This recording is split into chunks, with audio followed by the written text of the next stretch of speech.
बेटे योगीनाथ जी, उनके साथ में बैठे हमारे केंद्र में मंत्री आदरणीय गजेंद्र सिंह शेखावत जी और हमारे जिला के प्रधान बहुत ही आदरणीय मुकेश गौड़ जी और सम्मानित मंच और यहाँ हजारों लाखों की संख्या में आए मेरे पिता समान बुजुर्गों, नौजवान साथियों, माता और बहनों, सबसे पहले मैं यहाँ हमारे आदरणीय आदित्यनाथ जी का हल्का भवानी खेड़ा की पावन धरा पर पहुंचने पर पूरे हल्का वासियों की तरफ से दिल की गहराइयों से हार्दिक स्वागत करते हैं, धन्यवाद करते हैं। जोरदार तालियों से स्वागत करें।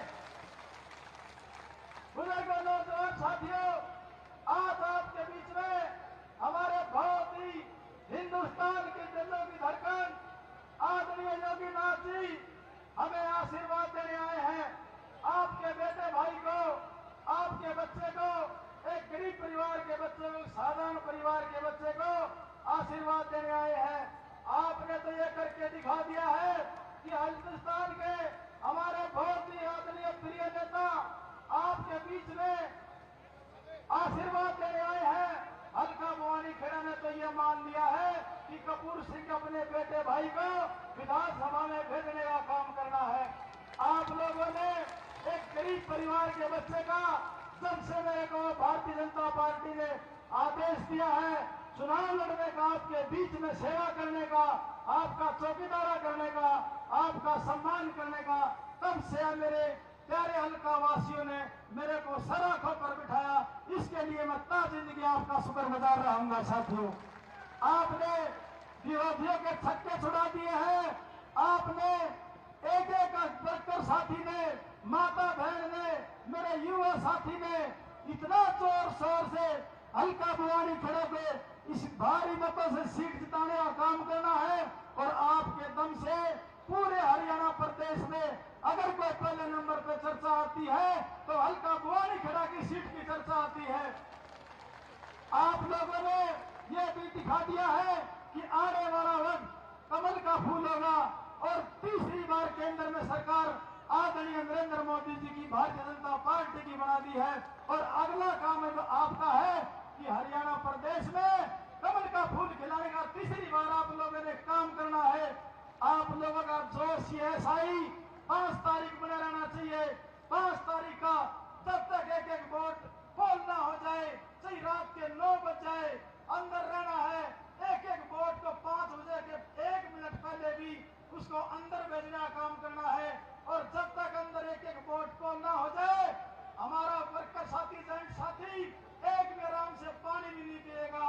जब तक पोलिंग होगी तो जितनी पोलिंग हमारी होगी, हमारी विजय श्री उतनी ही ज्यादा होगी। सुबह नहा धो करके 5 तारीख को सभी साथियों ने 12 बजे से पहले कमल के सामने वाला बटन दबा करके ये दिखा देना है कि आदरणीय योगीनाथ जी जब आए थे आज हमें आशीर्वाद देने के लिए, इनका आशीर्वाद इनका हमारे पे इतना ज्यादा हुआ कि हमारे को सबसे ज्यादा वोटों से हल्का भवानी खेड़ा की विजय दिखानी है। हमें इनका मान सम्मान रखना है। हमें ये दिखाना है कि हिंदुस्तान के जो धर्म को मानने वाले, जो धर्म को जिंदा रखने वाले, जो धर्म पे रहने वाले आदरणीय योगीनाथ जी, बुजुर्गों, नौजवान साथियों, आपने देखा है कि इन्होंने तो राम को सदैव ही ऊपर रखा है और कांग्रेस के जैसे लोग राम को कहते हैं और राम है ही नहीं। तो आपको देश बताना है या कांग्रेस को लेना है?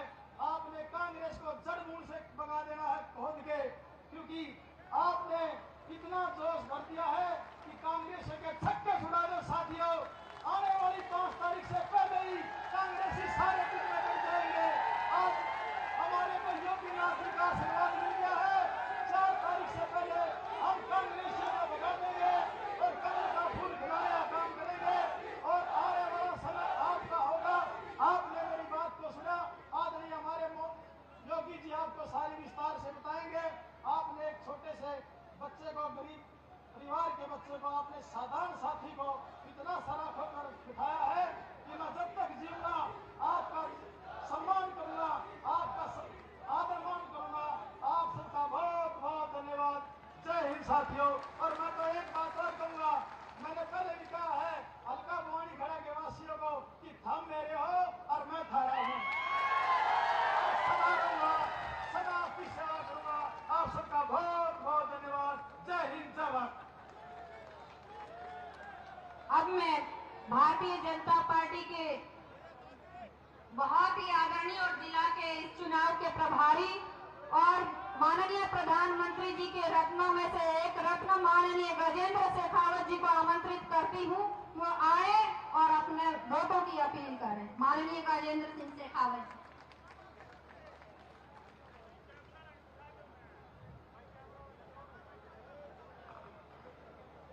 बोलो भारत माता की। बीजेपी जिंदाबाद, बीजेपी जिंदाबाद। मंच पर विराजमान उत्तर प्रदेश के यशस्वी मुख्यमंत्री और भगवा का वेश धारण करके इस सनातन संस्कृति को अनवरत बनाए रखने के लिए, सनातन का सम्मान, भगवा का सम्मान पूरे विश्व भर में स्थापित करने के लिए अपना जीवन समर्पित करने वाले श्रद्धेय योगी आदित्यनाथ जी,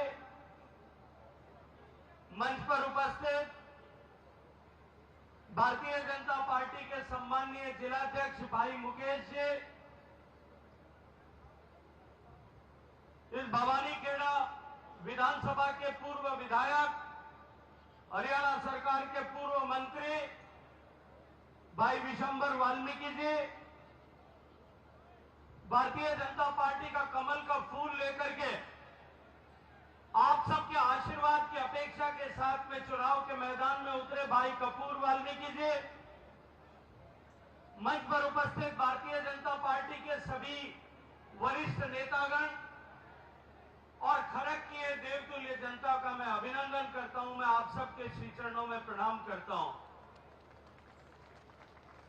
मित्रों, मुझे ज्यादा लंबी बात नहीं करनी है। मैं तो आप लोगों के बीच में पिछले कई दिन से काम कर रहा हूं और पिछले लगभग 3-4 चुनावों से हर बार चुनाव के बीच में, चुनाव के समय में मुझे आप सबसे मिलने का, आप सबके बीच में आने का सौभाग्य मिला है।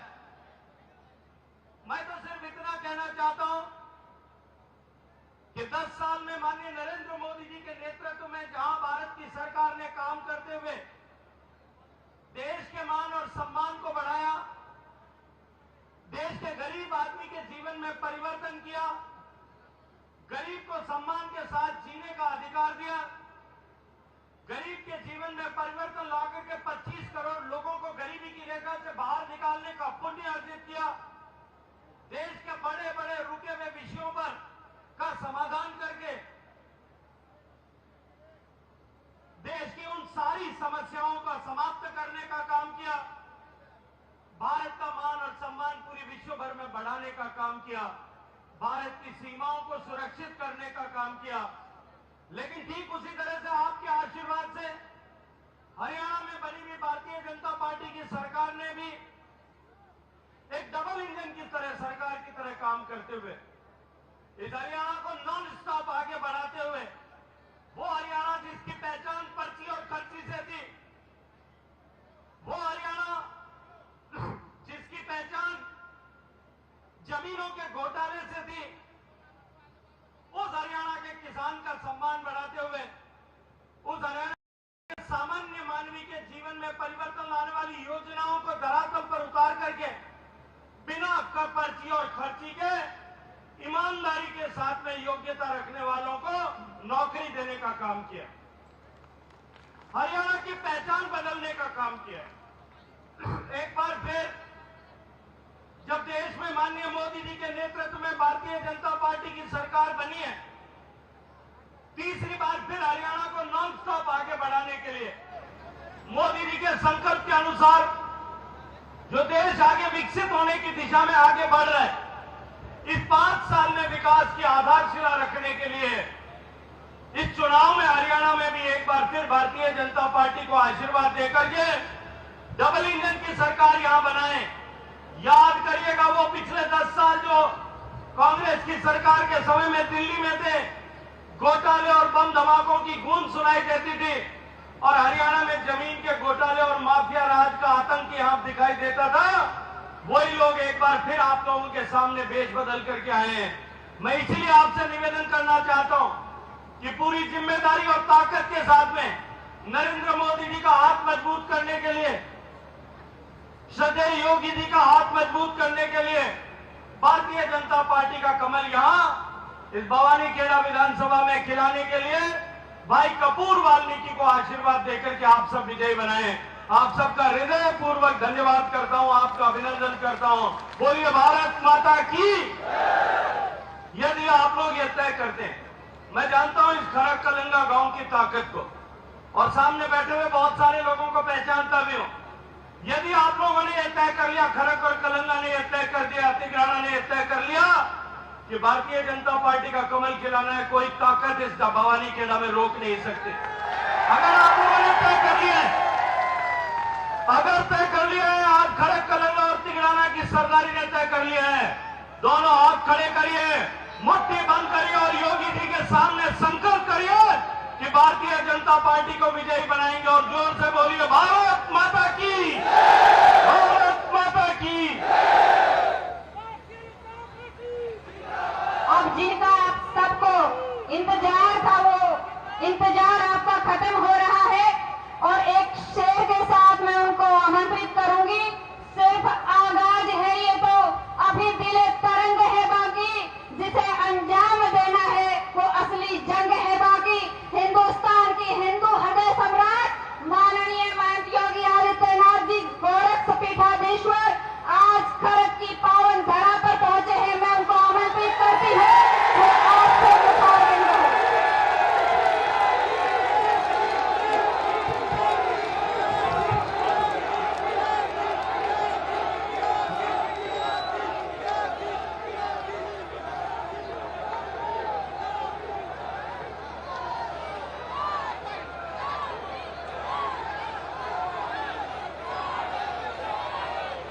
भवानी खेड़ा के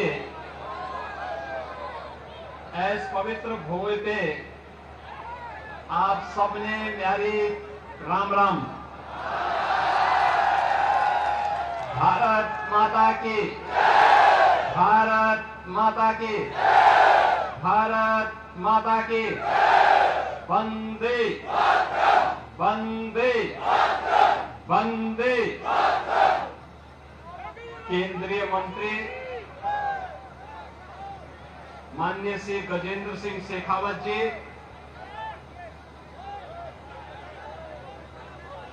पूर्व मंत्री श्री दिसंबर सिंह जी, भारतीय जनता पार्टी के जिला के अध्यक्ष श्री मुकेश गौड़ जी, राज्यसभा के माननीय सांसद श्री पीपी वत्स जी, डेरा हरवास से महंत केशवनाथ जी, बाबा भोलानाथ जी, बाबा गुलाबदास जी,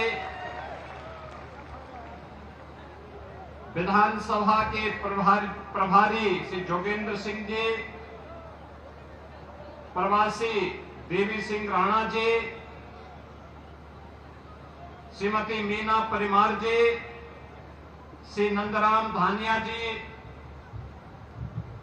और भारतीय जनता पार्टी के लोकप्रिय प्रत्याशी श्री कपूर वाल्मीकि जी,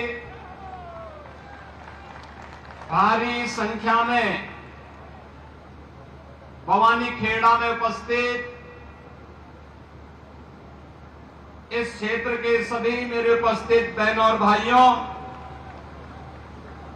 मैं अयोध्या धाम की धरती, प्रभु राम की पावन जन्मभूमि की धरती से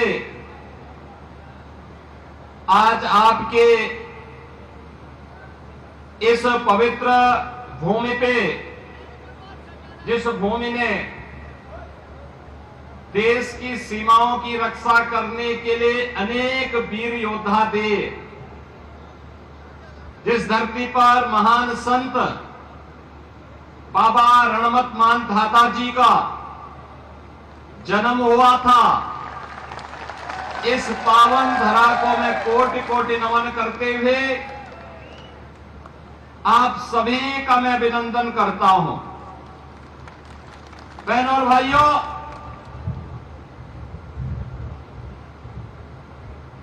अयोध्या 500 वर्षों का इंतजार समाप्त हुआ। 22 जनवरी 2024 को प्रधानमंत्री मोदी जी के कर कमलों से भगवान श्री राम लला का फिर से अयोध्या धाम में विराजमान हो गया है।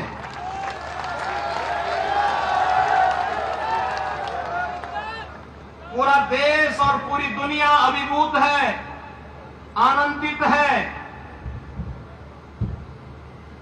रामलला का अयोध्या धाम में फिर से विराजमान होने पर, लेकिन इन बदनसीब कांग्रेसियों को इससे भी नफरत है। यही अंतर है राम की संस्कृति पर और रोम की संस्कृति पर। राम की संस्कृति में पला बड़ा हर व्यक्ति राम काज कीन्हे बिनु मोहि कहां विश्राम के संकल्प के साथ 500 वर्षों तक लड़ता रहा, अपने आप को बलिदान करता रहा। लेकिन प्रभु श्री राम की मर्यादा का पालन करते हुए आन मान और शान की रक्षा करने के लिए राम जन्मभूमि मंदिर के लिए निरंतर लड़ता रहा, कार्य करता रहा। और परिणाम हमारे सामने है। परिणाम हमारे सामने है। आज प्रभु राम फिर से विराजमान हो गए हैं अपने पवित्र जन्मभूमि अयोध्या धाम में।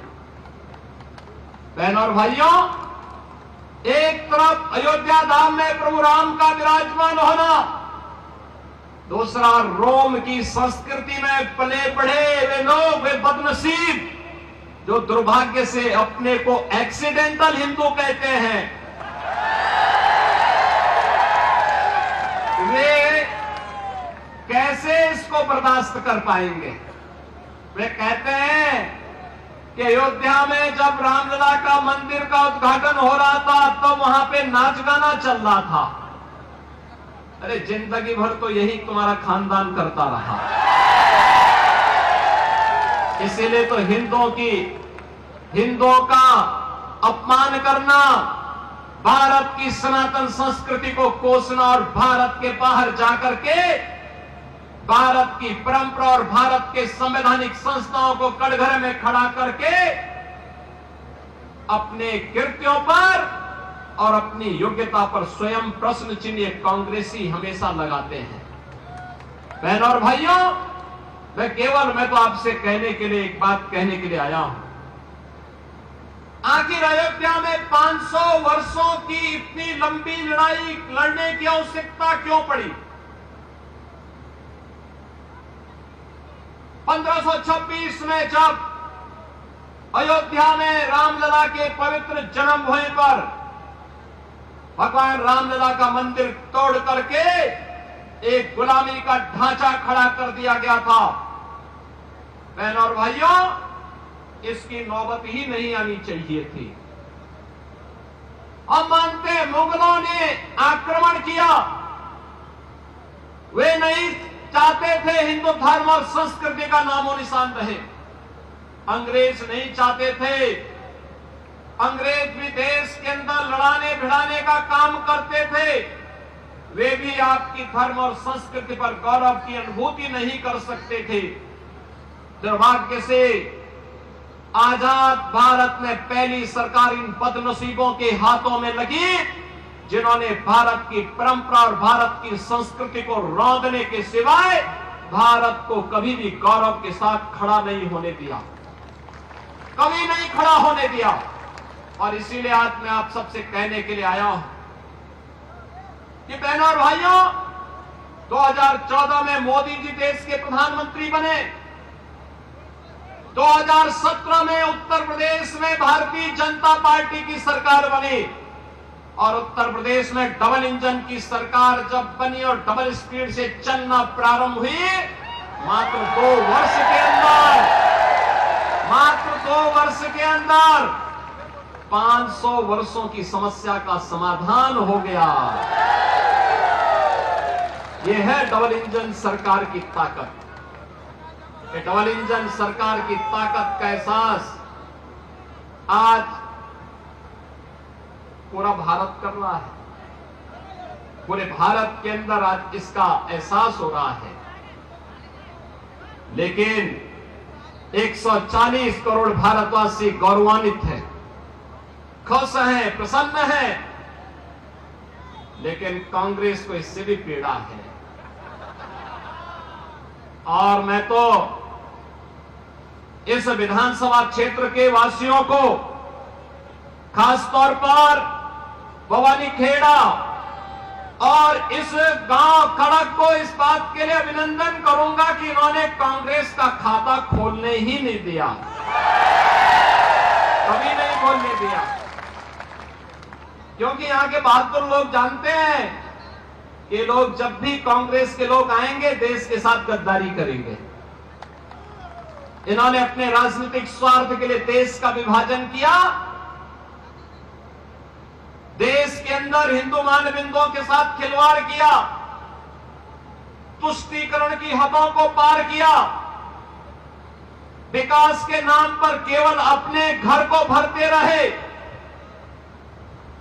और भारत की संस्कृति को, भारत की परंपरा को पोषने के सिवाय भारतवासियों को इन्होंने कोई भी ऐसा क्षण उपलब्ध कराने के लिए कभी प्रयास नहीं किया जिस पर हर भारतवासी गौरव के साथ आगे बढ़ सके। बहनों और भाइयों, आपने 10 वर्ष के अंदर हरियाणा के अंदर देखा होगा, डबल इंजन सरकार के कारण आज यहां पे कनेक्टिविटी बेहतर हुई है, अच्छी सड़कें बन रही हैं, चाहे वहां रोड कनेक्टिविटी हो, एयर कनेक्टिविटी हो, IIT, IIM, AIIMS, 1 district 1 medical college के निर्माण का कार्य हो, या फिर विकास के साथ साथ हर घर नल की योजना हो, या फिर गरीब कल्याणकारी योजनाओं का कार्य। अगर इन कांग्रेसियों ने ही विकास का कार्य किया होता, गरीबों का कल्याण किया होता, उनके उत्थान के लिए कोई कार्य किया होता, तो मोदी जी को कोरोना कालखंड से अब तक 80 करोड़ लोगों को फ्री में राशन की सुविधा नहीं देनी होती। 80 करोड़ लोग फ्री में राशन की सुविधा प्राप्त कर रहे हैं। याद करिए, एक तरफ भारत 80 करोड़ लोगों को फ्री में राशन दे रहा है और दूसरी तरफ पाकिस्तान है, भीख का कटोरा लेकर के दुनिया के अंदर भीख मांगने के लिए मजबूर है। अरे तो देश का सौभाग्य है, मोदी जी जैसा प्रधानमंत्री मिल गया। भारत को दुनिया की एक बड़ी ताकत बनाने के लिए उन्होंने जो कदम उठाए हैं, आज भारत के बगैर दुनिया की कोई व्यवस्था आगे नहीं बढ़ सकती, नहीं बढ़ सकती। आज मोदी जी के नेतृत्व में भारत दुनिया की एक ताकत बनकर के उभर करके आगे बढ़ रहा है। और यही कारण है जब देश के पास संसाधन है, ये कांग्रेस के लोग तो कहते थे कि देश के संसाधनों पर पहला अधिकार मुसलमान का होगा, लेकिन मोदी जी ने कहा नहीं, देश के संसाधन पर पहला अधिकार गरीब का होगा, कमजोर का होगा, वंचित का होगा, दलित का होगा, पिछड़ों का होगा, दलितों का होगा। समाज के प्रत्येक तबके को विकास की योजना का लाभ दिया जाएगा और 80 करोड़ लोगों को फ्री में राशन, 60 करोड़ लोगों को 5 लाख रुपए की आयुष्मान भारत की सुविधा, 12 करोड़ किसानों को किसान सम्मान निधि, 12 करोड़ गरीबों के घर में शौचालय, 10 करोड़ गरीबों के घर में उज्ज्वला योजना के कनेक्शन और 4 करोड़ गरीबों के घर बनकर के तैयार हो गए हैं। उन गरीबों को उपलब्ध करवाया है। और कहीं भी मोदी जी ने ये नहीं कहा कि ये मैंने किया। उन्होंने तो कहा कि त्वदीयम वस्तु गोविंद तुभ्यमेव समर्पये, जनता जनार्दन आपने मुझे चुन करके भेजा है, ये आपको समर्पित है। ये भाव था। एक तरफ मोदी जी देश को बना रहे हैं और दूसरी तरफ 60-65 वर्षों तक शासन करने वाली कांग्रेस, जब भी इन्हें अवसर मिला इन्होंने देश को लूट करके दुनिया के अंदर उस पैसे को कभी स्विच बैंक में पहुंचाने का काम किया और कभी कहीं और जगह पहुंचाने का काम किया। इनको देश इनकी प्राथमिकता में कभी नहीं रहा। और इसको आप देख सकते हैं बहनों और भाइयों, जब देश में संकट आता है, सबसे बड़ा इस सदी का सबसे बड़ा संकट था कोरोना महामारी। कोरोना महामारी में पूरी दुनिया पस्त हो गई थी। कुछ ही महीनों के अंदर पूरी दुनिया के अंदर महामारी फैल गई थी। और बहनों और भाइयों, कोरोना कालखंड में भारतीय जनता पार्टी का कार्यकर्ता प्रधानमंत्री मोदी जी और श्री जगत प्रकाश नड्डा जी राष्ट्रीय अध्यक्ष जी के आह्वान पर सेवा ही संगठन है संकल्प के साथ कार्य कर रहा था। मोदी जी जगह जगह जाकर के जनता के साथ खड़े होकर के कोरोना से मुक्ति प्रदान करने के लिए उपायों को आगे बढ़ा रहे थे। लेकिन राहुल गांधी कहां थे? कहां थे? थे ही नहीं। सब संकट के समय उन्हें भारत याद नहीं आता है, भारत की 140 करोड़ जनता याद नहीं आती है। संकट के समय तो उन्हें इटली में नानी याद आती है। नानी वे कभी आपके साथ नहीं खड़े हो सकते। बहनों और भाइयों, एक तरफ अयोध्या में राम मंदिर का निर्माण और दूसरी तरफ कश्मीर में धारा 370 को सदैव के लिए दफन कर देना, यह भी तो मोदी जी ने किया। ये 370 का दंश भी तो कांग्रेस ने दिया था। बाबा साहब भीमराव अंबेडकर विरोध करते रहे। उन्होंने कहा था कि धारा 370 संविधान के लिए अच्छा नहीं होगा, देश के लिए अच्छा नहीं होगा। लेकिन रिश्तेदारी निभाने के लिए उस समय कांग्रेस ने धारा 370 संविधान में जोड़ करके कश्मीर को एक अलग स्टेटस दिया। परिणाम क्या था? पूरा देश आतंकवाद की चपेट में आ गया। कांग्रेस ने देश को विकास नहीं दिया, आतंकवाद दिया, उग्रवाद दिया, अराजकता दी, बेईमानी दी, भ्रष्टाचार दिया, अराजकता दी और हिंदुओं के सामने एक ऐसे चौराहे पर खड़े होने की स्थिति पैदा की जहां ये आपस में ही लड़ सके भिड़ सके। बहनों और भाइयों, आज तो मोदी जी जब सत्ता में आए 2014 में, उन्होंने एक ही बात कही। जब उनसे पूछा गया कि आप सत्ता में आके क्या करेंगे, तो मोदी जी ने कहा कि बिना भेदभाव के विकास की योजना को गांव में लेके जाऊंगा, गरीबों तक पहुंचाऊंगा, किसानों तक पहुंचाऊंगा, महिलाओं तक पहुंचाऊंगा, युवाओं तक पहुंचाने का काम करूंगा। और तब उन्होंने नारा दिया था, सबका साथ और सबका विकास। हमने कभी नहीं कहा, हमने तो कहा विकास सबका करेंगे, सुरक्षा सबको देंगे, सबको देंगे।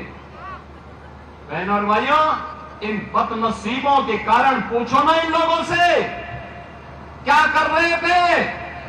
इनके कारण यूपी में हर तीसरे दिन दंगा होता था। आज मुझे 3.5-7.5 वर्ष से मैं उत्तर प्रदेश में हूं, डबल इंजन की सरकार यूपी में है। बहनों और भाइयों, कोई दंगा नहीं हुआ, कोई दंगा नहीं। दंगाई या तो जेल में है या जहन्नुम की यात्रा में जा चुका है। यूपी में दंगा नहीं होता है और यही पीड़ा कांग्रेसियों को है।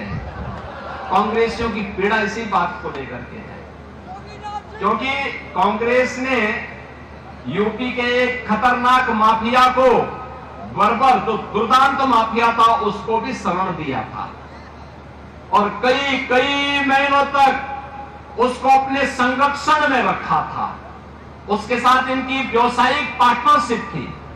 अब सोचो, माफिया और कांग्रेस की दोस्ती, संगठित अपराध में लिप्त माफिया हो, माइनिंग माफिया हो, वन माफिया हो, पशु माफिया हो, ये सभी इनके शागिर्द हैं। ये सत्ता में आएंगे फिर वही माफियागिरी करेंगे।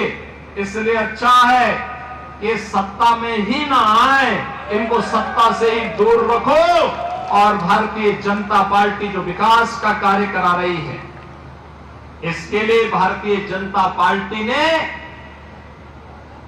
हरियाणा विधानसभा चुनाव में अपने प्रत्याशी के रूप में यहां पर से कपूर वाल्मीकि को उतार करके आपकी सेवा के लिए यहां पे भेजा है। बहनों और भाइयों, देखिए, एक तरफ कपूर वाल्मीकि भारतीय जनता पार्टी के प्रत्याशी आपके बीच, और याद करिए जब अयोध्या धाम में प्रभु रामलला का विराजमान होना था, राम मंदिर में 500 वर्षों के बाद जब पवित्र घड़ी आई थी, तो ठीक उससे पहले अयोध्या के अंतर्राष्ट्रीय एयरपोर्ट का निर्माण जो उत्तर प्रदेश के अंदर किया गया, उस एयरपोर्ट का नामकरण महर्षि वाल्मीकि के नाम पर ही किया गया। महर्षि वाल्मीकि एक त्रिकालदर्शी ऋषि थे। हम सबको भगवान राम से साक्षात्कार कराने वाला त्रिकालदर्शी ऋषि कोई था, तो त्रेता युग में थे महर्षि वाल्मीकि। और दुनिया के अंदर जितनी भी रामायण बनी है, लिखी गई है, किसी भी भाषा में लिखी गई है, उसका आधार वाल्मीकि रामायण है। वाल्मीकि रामायण। ऐसे पवित्र ऋषि को कोटि कोटि नमन करता हूं और हमारा मन, हृदय गदगद हो उठता है जब महर्षि वाल्मीकि के नाम पर हम लोग, प्रधानमंत्री मोदी जी ने एयरपोर्ट के नामकरण की घोषणा की। बहनों और भाइयों, मैं आप सबसे यही अपील करूंगा, श्री कपूर वाल्मीकि को भारतीय जनता पार्टी ने अपना प्रत्याशी उतार करके हरियाणा विधानसभा के इस चुनाव में, इस ऐतिहासिक क्षेत्र में, जहां पर 1967 में भारतीय जनसंघ के ठाकुर नसीब सिंह जी विधायक बने थे। अब याद करिए कितना पुराना इतिहास है और उस इतिहास को फिर से दोहराने की आवश्यकता है। आज एक वाल्मीकि समुदाय का एक समर्पित कार्यकर्ता आपकी सेवा के लिए भारतीय जनता पार्टी के द्वारा भेजा जा रहा है। आप सबका मैं आह्वान करूंगा, 5 अक्टूबर को शारदीय नवरात्रि आने जा रही, 3 अक्टूबर से शुरू होगा और 12 अक्टूबर को विजयादशमी होगी।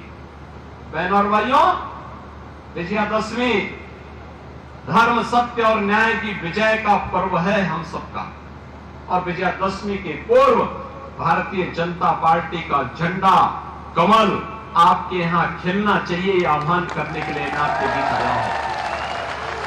श्री कपूर वाल्मीकि को चुनाव जिता करके यहां से भेजेंगे, जाएंगे? माताएं भी बताएं, जाएंगे ना? ये सभी लोग तैयार हैं तो मेरे साथ बोलेंगे, भारत माता की, भारत माता की जय श्री राम, जय जय श्री राम।